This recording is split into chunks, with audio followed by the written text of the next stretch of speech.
Blank cards. Imagine taking a playing card and removing all the pips and indexes. Well, maybe not like that. More like this. That's a blank card. And magicians actually use them. Matter of fact, magicians use all sorts of secret tools to craft magical experiences for their audiences, like beer, straight jackets, or plants. Yeah, magicians are super random. If you are a card magician, then you probably bought a deck of bicycle playing cards and found at some point a blank card inside, wondering, what am I supposed to do with this? Well, in this video, we're going to look at 7 different ways in which you can use this card to create a card trick. Welcome to 7 different ways to use a blank card for card magic. Explained with your boy Biz.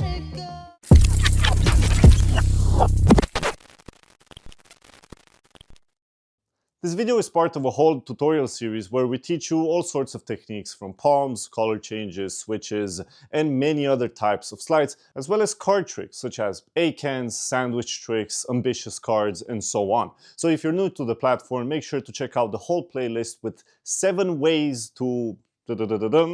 That's how we title all of our videos. There's 7 ideas in each one, and I'm sure you're gonna find a lot of interesting things inside. If you haven't subscribed, this is the best moment to do so in order to stay notified of every new video that we post. And yeah, that's pretty much it. Let's get it started. Have you ever seen a deck of playing cards being printed? They use magicians for this. They have like thousands of magicians and they just sit there and they print playing cards all day long. That's the only thing they're doing. They're waving cards, they're printing them one by one. Sometimes you don't even have to like do anything. You just tap one that is already printed and you get another one, you see? Can you just help me out with this for a bit? Hold the 5 of hearts, wave it over the whole deck, and you can see that you're a magician as well. You've printed the whole deck. And also, I think you've used all of your mana for this, all of your energy. Because you can see the 5 of hearts has gone completely. The first and most obvious way in which we can use a blank card is to change it, to print it, to make it into a livable playing card using any color change basically that we know. Since there are plenty of color changes that I'm sure you already know, and there are plenty of color changes that we teach on bigblindmedia.com, there is very little that we can actually do in this first section except to just go through a couple of color changes. That's basically it. And obviously to show you a way in which we can make the whole deck appear to be blank. Now, you are definitely familiar with certain counts, such as the flirtation count, where you go like this, in order to show that the whole deck is blank. Now, we can start off by doing that. We show that the whole deck is blank. At the end, after we've swing cut a couple of packets, we place this on the bottom because we want to be able to use that playing card on top of the deck. I take a pinky break, and at this point, I'm just going to cut the deck. I move that card on top of that packet, I cut the deck again, and then I drop this packet, drop everything above the break, and I control the blank card on top of the deck. Now, I've gone through the motions a little bit faster than usual because at this point in our relationship, I already feel that you know this. So, you have the card on top of the deck. Now, at this point, the spectator thinks that the whole deck is blank, and why would they think any different? Especially when you go like this and the top card is blank.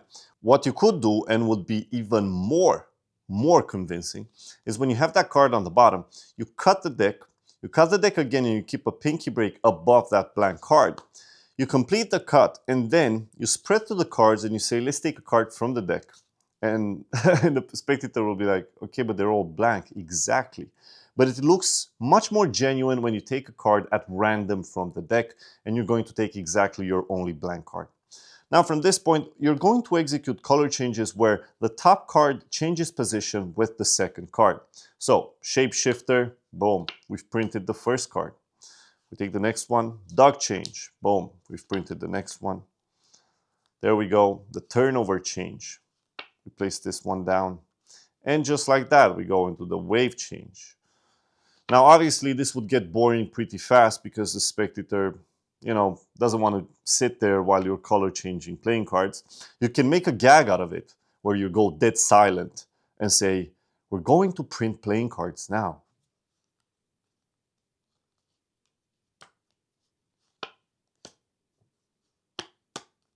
It's very essential when you're doing a dead silent thing, and this is something that I got from Jacques Tati, a very big French director. You make the sounds that you're making, make them very loud, you know? So instead of like turning the card, you make it pop, because it makes the silence even more powerful in that second. So you've printed a couple of cards, and now you want to reveal that the whole deck is actually printed, right? The way that I like to do this is by taking the top card, right, and ask the spectator to hold out their hand. And what I'm going to do here is basically push the top card and then take the second card.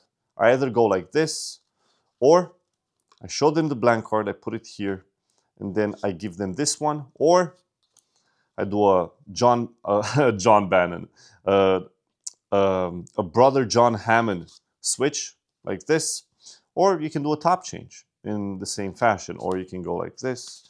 Basically, what you want to do is switch the white card with another card from the deck. Basically, that's all you want to do. And you can use this, any switch that you want. You can even learn switches right here on Big Blind Media as well. So if you're not feeling creative with what you can do, even though I just showed you like 5 things, hey, just hit me up right in the comment section below, and I'll drop down another 3, 4, 5 ideas. Now, you tell them to hold out their hand, you switch out the card, you place it in their hand, and now you ask them to wave the blank card over the whole deck. And in that process, you show them that they have printed the whole deck. Not only that, but the card that is in their hand that was blank, even that one is printed as well. And now you're left with that blank card on top of the deck, which you can get rid of in any fashion that you see fit. If you're curious about learning how to palm the card off the deck and ditch it in your pocket, make sure to check out our videos on palming, basically. I don't know why I stuttered over there, but yeah, there we go. Hope you guys enjoyed the first way in which you can use a blank card. Now let's move on to the next idea. So I have a blank deck of playing cards over here, which I would like to print with your help. So can you please just give me your hand, and can you wave this blank playing card over the whole deck? So the spectator does that, they print the whole deck in the process. Not only that, but the card that they're holding also changes as well. Here is a second way in which you can use a blank card. If you are familiar with a thumb fan, then you know if you fan the cards in your right hand, you're going to make a fan which appears to be blank. That's because all the indexes are on the other side, and when we fan with our right hand, you're showing off all the white parts of the playing card. If you have a blank card on the bottom of the deck, this will be even more convincing as it looks completely blank. Notice that when I fan the cards, I don't go all the way, because I've noticed that sometimes I overdo it and it shows in some corners, and I don't want that. So it's better to just be safe. I do a small fan like this. It does the deal. I don't have to like overdo it. And people get the idea. It's a blank deck. Now, in this position, I'm going to grab 2 playing cards from the top of the deck, which is a blank card and another playing card. Grab 2 playing cards. I rotate the whole packet except for those 2 cards. I grab the rest of the deck, and then I'm going to turn these 2 as one and give the spectator, well, the ace in this case, but they think it's the blank card. They hold the blank card, they wave it over the deck, and in that process, they change the whole deck and they change their playing card as well. Yes, this is very similar to the other idea that we just learned, but in this case, we're using a fan. It's a different idea. It is. Come on. It is. It really is. It really is. Come on. And there we go, guys. The second way in which you can use a blank card. Let's get a card selected from the deck, like for example, oh, sorry about that. Probably from the other trick that I did. Let's go again. Can you just say stop somewhere over here? Perfect. Let's get the top card, the 10 of clubs. There's a trick in Magic called the ambitious card effect, where you place a card in the center of the deck, just like this. You show that it is in the center, and then you're going to make it rise to the top. You can see with just a snap, the card vanishes from the deck, and it arrives on top. The third way in which we can use a blank card is for a vanish. Now, I know as magicians, we're completely accustomed to spotting these playing cards in the deck. But if you spread a deck like this, there's no index that pops out. I mean, take a look at how usually a face-up playing card appears in the deck. In comparison, I can provoke you to try and spot the blank card. Like, is it here? Is it that one? Is it this one? Which one is it? Is it that one? It's probably this one. Okay, you see? Now, the thing is that what I like to do when using this as a vanish is create the memory inside the head of the spectator of seeing a face-up playing card in the deck already. So I spread the deck. I apologize for, for not shuffling the cards right. And in this moment, they've actually seen how a card that is face-up looks inside of the spread. Now they can take a playing card, in this case the 7 of spades, and I do one ambitious card face where I Marlowe tilt it. I put it in Marlowe tilt over there, snap my fingers with the blank playing card being on top, and then I show the 7 of spades, right? Now, this isn't so, I tell them that they might want to see this a little bit more visual. I take the blank card, I place it in the center, and now when I spread, I make sure so I don't spread that top card because I don't want to reveal the trick and then have to start waiting tables or cleaning something else. So the idea is that I think that was possibly one of the worst jokes of today. But hey, there is time for another bad joke. Now they see the card in this position. I scoop it up, I pick it up, I snap my fingers, and I spread. And I showed them that their card has completely vanished from the deck. Now, when doing the spread, you don't have to be completely generous with your spread. You don't have to go like this in order to show it. So just give it a nice spread like this, because they've already seen how a face-up card looks like. Not only that, but when you snap your fingers, their card is back on top. Now, if you want to go the extra mile and have a duplicate, let's say, for example, the 10 of hearts, because I've already prepared this. Oh, it's already there on top. Now, you have the 10 of hearts. They think it's the 10 of hearts. So let's go like this, right? So you force the 10 of hearts. In this case, everything is set up like this. 10 of hearts, blank card on top. We swing cut and keep a pinky break above those two cards. Somebody calls out stop. We stop. We give it a cut, and they see the 10. Now, in this case, I'm going to take the 10. I place it face up. Obviously, it's the blank card over here. Be careful not to spread so it doesn't show like this. They see the playing card. We turn the deck. We snap our fingers. Now, the card has vanished from the deck. It's definitely on top. If you want, you can reveal it here and then reveal it again later in an impossible location. But I have placed it over here in the deck so I can reveal it from this position as well. So if you're comfortable with using duplicates, which you should be, because it doesn't matter the method that you're using when you're performing for lay people. It only matters to magicians. So make sure that you're tailoring and creating an effect that is very beautiful for the audience that you're performing for. Now, what do you do with the blank playing card that is in the middle of the deck? What I like to do is I spread through the cards while I'm talking with the spectator. I spot the blank playing card. I control it via calling to the bottom, and then I use the automatic palm to just palm that card from the bottom and ditch it in my pocket. If you want, you can actually use it for further effects that you are learning right here in this video. So by controlling it to the bottom, you just need to reverse it, and then you can go into a card printing routine.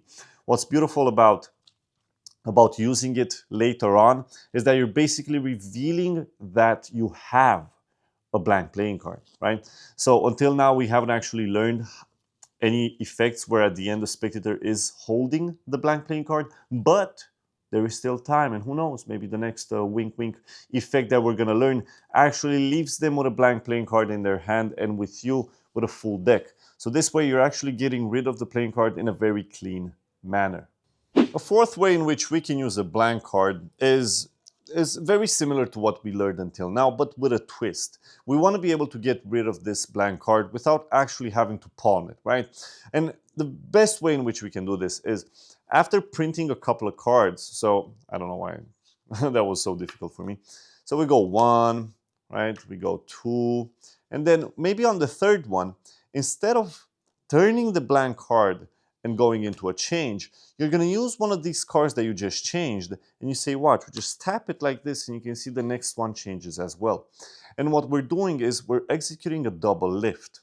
So in this case, we're using, like this, we're going to be using the 10 of clubs. We ask the spectator to hold out their hand, as we are going to use the 10 of clubs as a wand to transform the rest of the deck. And in this case, we're giving them the blank card. They wave the blank card over the deck.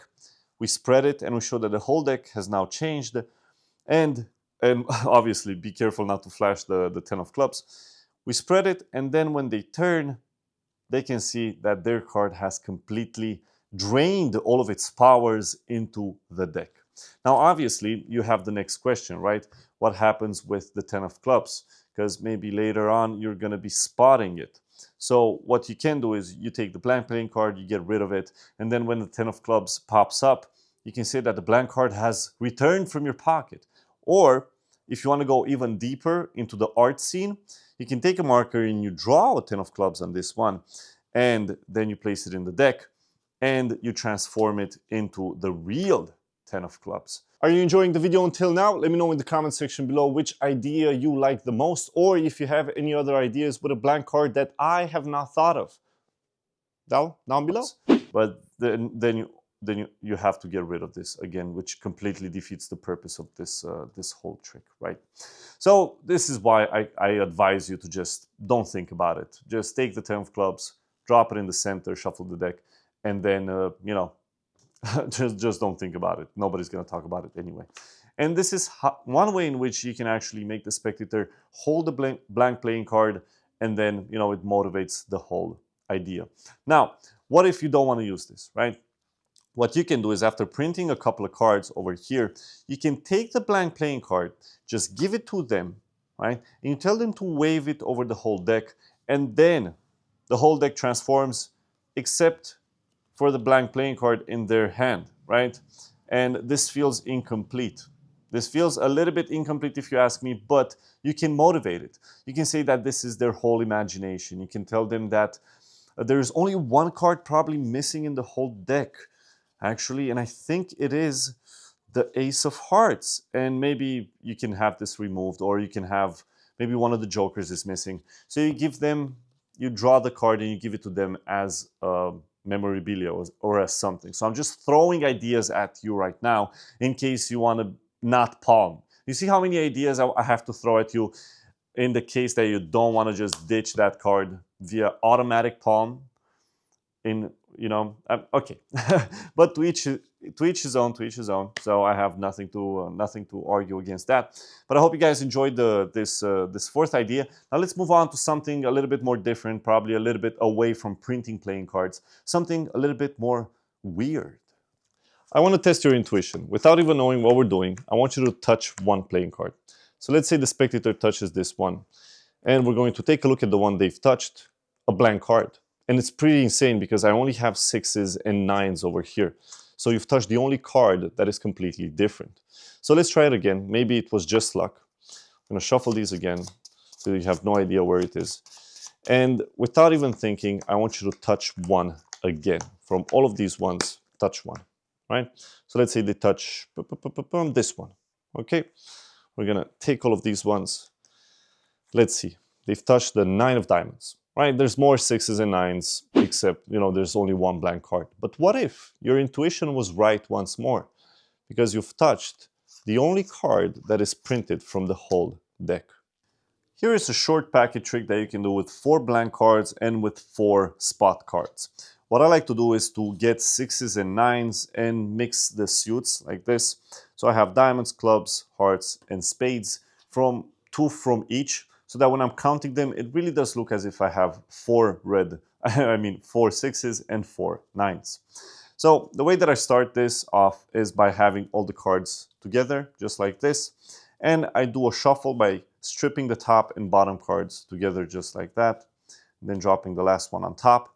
In this way, we have them completely interwoven, or woven together, just like that. I think I probably never learned how to use that word. I place the cards down on the table, just like this, dealing them. And in this way, you have all the blank cards here and all the spot cards here. Actually, the other way around, all the blank cards here and all the spot cards here. So this is one way in which you can get into the initial setup. The other way, which is much simpler, is you have 4 on top, 4 on the bottom, and you're just going to deal them in a row over here, and then deal them in a row over here. Now, this is much simpler, but it lacks the idea of being shuffled. So the way that we can actually solve this is by shuffling the cards in the beginning. And we do this by stripping 4 cards, dropping these on top, and then going 4 again. So in this way, nothing actually happens. You're just keeping them in the same order, but it does add that idea of the cards having been shuffled. Remember where you have the spot cards and where you have the blank cards, if you want. If not, it doesn't really matter, because depending on what cards the spectator chooses, let's say they take a spot card from over here. You're going to single it out, and the row from which they have chosen a card, you're going to take those 3 cards and place them on top of these ones. So you're scooping these up, you're placing these on top, because basically what you want to reveal that this is a spot card, which is a 9, but you only have blank cards over here. The way that I showed them as only being blank is by doing a Biddle count. So I go 1, 2, 3. I'm going to switch this whole packet for this one over here, just like that, and then go again 1, 2, 3. And I end up in this position. Again, spot cards on top, blank cards on the bottom. So I just have to take this, place it on top, give the deck a shuffle, just like this, 4 again and 4. So now I know the number cards are on top. And I challenged the spectator to try and pick the only spot card again. Because what we want in this case to happen is to switch it up on the spectator. So they will only see spot cards and they will only choose the blank card.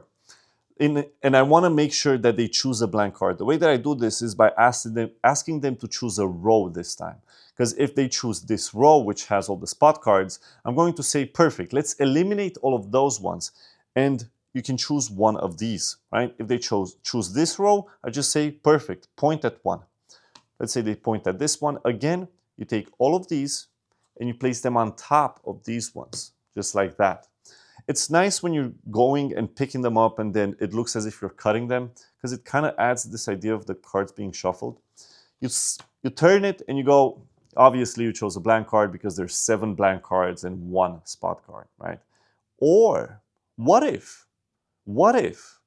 you actually are much more intuitive than you know, and in reality you've chosen the only card that is printed from all of these ones.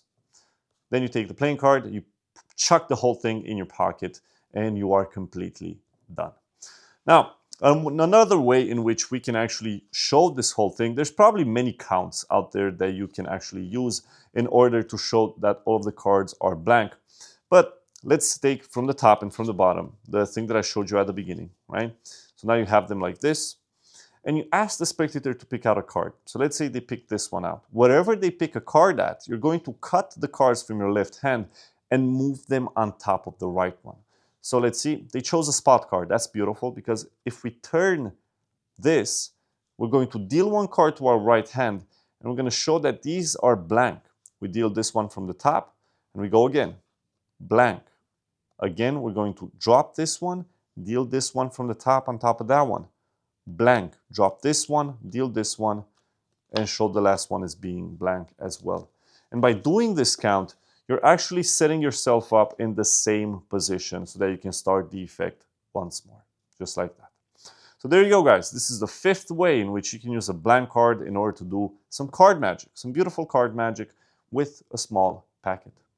Let's take a card from the deck, like for example this one, the 7 of diamonds, right?